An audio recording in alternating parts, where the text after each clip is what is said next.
அனுமன் வைகுண்டம் செல்ல மறுத்ததற்கு முக்கிய காரணம் என்ன தெரியுமா?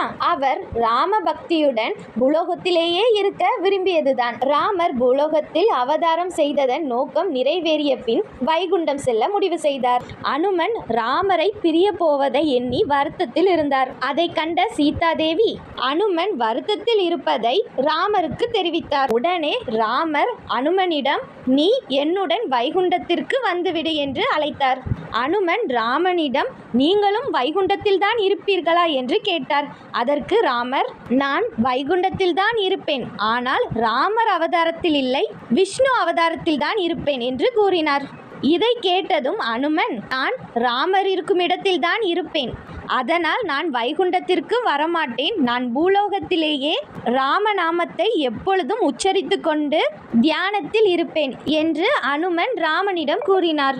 இப்பொழுது கூட ராமநாமத்தை எவராவது கூறினால் அல்லது ராமரை பற்றி பேசினால் அனுமன் அந்த இடத்திற்கு வந்து விடுவார் என்பது நம்பிக்கை. அனுமன் ராம பக்தியுடன் பூலோகத்திலேயே இருக்க விரும்பினார்.